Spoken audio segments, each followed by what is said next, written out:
नमस्कार, मैं रचना शर्मा। चढ़ती कला टाइम टीवी देख रहे सभी दर्शकों का स्वागत करती हूं। आप देख रहे हैं हरियाणा के विशेष समाचार। हरियाणा के मुख्यमंत्री मनोहर लाल ने कृषि एवं किसान कल्याण विभाग की अतिरिक्त मुख्य सचिव डॉक्टर सुमिता मिश्रा द्वारा रचित 5वां कविताओं का संग्रह लम्हों की शबनम का विमोचन किया। उन्होंने अपने विचारों को विभिन्न कविताओं की लड़ी में पिरोते हुए कहा कि किताब के माध्यम से अपने विचारों और भावनाओं को उजागर करना भी एक कला है, जिन्हें कविताओं के माध्यम से लोगों तक पहुंचाने का कार्य किया है। मुख्यमंत्री ने कहा कि डॉक्टर मिश्रा में लिखने की बेहतरीन कला है, जिसे उच्च पद पर रहते हुए भी समय निकालकर यह संग्रह लिखे हैं। वह उनकी दुर्लभ प्रतिभा को दर्शाता है और उससे यह साबित होता है कि वे गुणों की धनी हैं। इससे पहले भी उनके 4 कविताओं के संग्रह आए हैं, उनमें 2 अंग्रेजी व 2 हिंदी कविताओं के शामिल हैं। उन्होंने कामना की कि डॉक्टर मिश्रा भविष्य में भी ऐसी ही कविताओं का संग्रह लाती रहें और अपनी लेखनी से अनुभवों को रूबरू करवाती रहें। मुख्यमंत्री ने कहा कि लम्हों की शबनम के कविता संग्रह में संवेदनशीलता के सकारात्मक पहलुओं को दर्शाने का प्रयास किया गया है।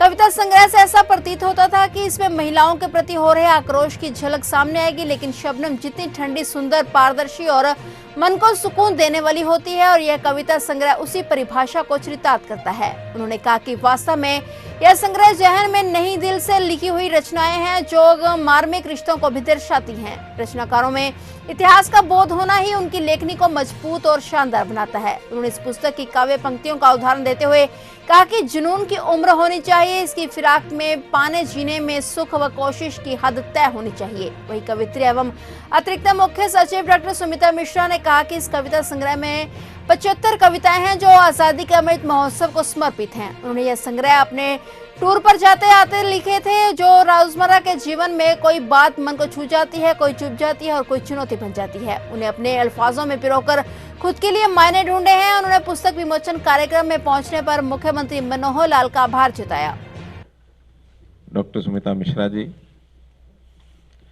और इस मंच को सुशोभित कर रहे हैं हमारे हरियाणा साहित्य अकादमी के निदेशक श्री चंद्र प्रकाश त्रिखा जी और चंडीगढ़ साहित्य अकादमी के अध्यक्ष श्री माधव कौशिक जी, काव्य संग्रह के प्रकाशक रिसर्व प्रेस के निदेशक श्री अफान यशवी जी, सभा में उपस्थित सभी साहित्य प्रेमी सज्जनों, भाइयों बहनों, पत्रकार छायाकार मित्रों,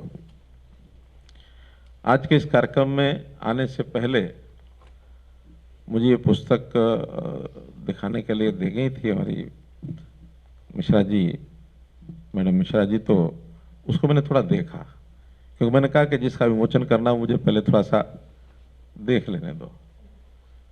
हालांकि विमोचन से पहले दिखाना तो चाहिए ही होता है, जिसने विमोचन करना है, मालूम नहीं क्या है उसमें।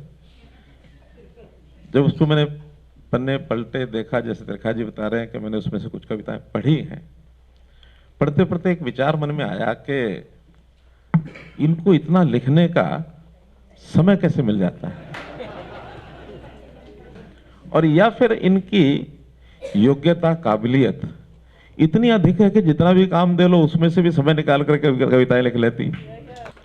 तो ये एक दुर्लभ गुण है इनमें, जो इनकी पहले अंग्रेजी की कविता छपी है a life of the light, फिर हिंदी की है जरा सी धूप, फिर वक्त के उजाले में, और चौथी फिर अंग्रेजी में है पैट्रियट और एक कलेक्शन ऑफ पोएम्स। तो ऐसी ये 4 कविताएं लिखी गई हैं। और इसमें जो याद कराने की बात है वो हो सकता है आपको सब पता हो। जब ये पहले इन्होंने ए लाइफ ऑफ लाइट जब कविता संग्रह ये हुआ, तो स्वर्गीय खुशवंत सिंह जी ने उस समय जो पंक्तियां कही थी वो पढ़ने लायक हैं। अंग्रेजी में कहा उन्होंने, her writing displays a powerful yet enduring mixture of simplicity and depth, whether it is a bitter sweet after loss of remembered love or the existential questions.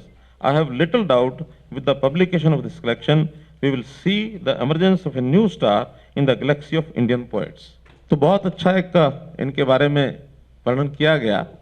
वही अब सब हम समझते हैं, जानते हैं कि ये काम अपने आप में आसान नहीं है, बड़ा कठिन है, और जब कठिन काम होता है तो उस भावना को उजागर करने के लिए वास्तव में जो कृति होती है उसमें से चीजें निकलती हैं।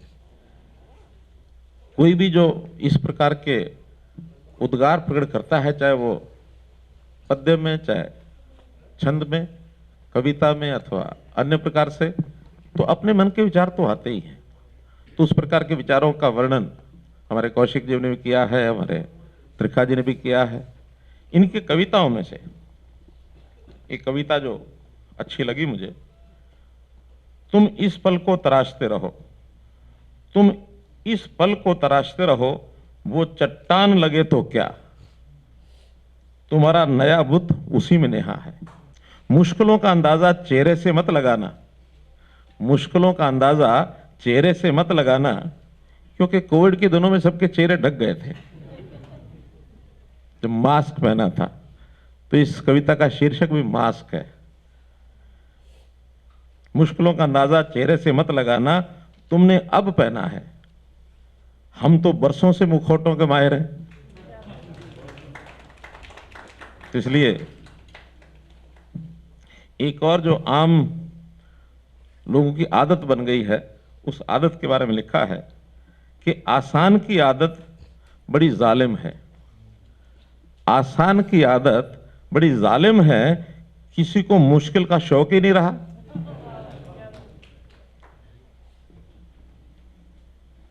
अगली कविता, हर एक ख्वाब की मियाद। वो कहते हैं ख्वाब आते हैं, सबको आते हैं, लेकिन हर एक ख्वाब की मियाद ये तय होनी चाहिए। हर एक ख्वाब की मियाद तय होनी चाहिए, चाहे पूरा हो या अधूरा हो, बेमियाद नहीं चलना चाहिए। ख्वाब है, कभी तो उसको या तो पूरा हो, नहीं तो छूट जाए। आगे, एक जुनून की एक उम्र होनी चाहिए, उसकी फिराक में या पाने में, वो भी उम्र तय होनी चाहिए। उसकी फिराक में या पाने में, जीने में या गंवाने में, सब्र और कोशिश की एक हद तय होनी चाहिए। सब्र की और कोशिश की एक हद तय होनी चाहिए। मित्रों, कविताओं का संग्रह अपने आप में बहुत कुछ बोल जाता है। व्यक्ति का जो हौसला है, उसके बारे में भी बहुत सी कविताएं ऐसे लिखी गई हैं कि कितना हौसला उसमें हो सकता है, कितनी ऊंची उड़ान भर सकता है। एक कवि ने लिखा, मनुष्य तू बड़ा महान है, मनुष्य तू बड़ा महान है, तू जो चाहे पर्वत पहाड़ों को फोड़ दे, तू जो चाहे पर्वत पहाड़ों को फोड़ दे, तू जो चाहे नदियों के मुख को भी मोड़ दे, तू जो चाहे माटी से अमृत निचोड़ दे, तू जो चाहे धरती को अंबर से जोड़ दे। ये मनुष्य की महानता के बारे में कहा गया कि मनुष्य अपनी ताकत इसको पहचाने। जैसा कहते हैं कि भगवान राम जब श्रीलंका जा रहे थे सीता माता की खोज में, तो बीच में समुद्र आ गया। और समुद्र नहीं, उससे पहले की घटना है जब हनुमान जी को कहा गया कि पता लगा के आओ सीता माता का। तो वो जब जा रहे थे तो समुद्र आया, लंका जाना था, श्रीलंका जाने के लिए समुद्र को पार करना था। वो थोड़ा घबरा गए, इतना बड़ा समुद्र। तो कहते हैं उस समय उसकी घबराहट को देख करके ऋषि जामवंत आए, और ऋषि जामवंत ने उनको याद कराया तुम कितने महान हो। उस मानता के आधार के ऊपर जिन्होंने याद आया तो एक छलांग में वो समुद्र को पार करके श्रीलंका पहुंच गए। तो मनुष्य की महानता के बारे में यह कविता लिखी।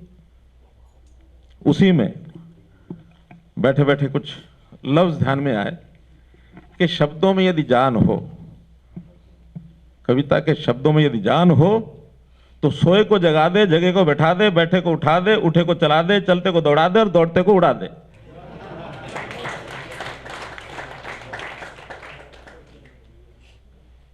तो कवि जो है कई प्रकार के हौसले, कई प्रकार की निराशा में से आशा, कई प्रकार के इम्तिहानों के समय हौसला बुलंदी, ये भी एक कविता जो मैंने पढ़ी।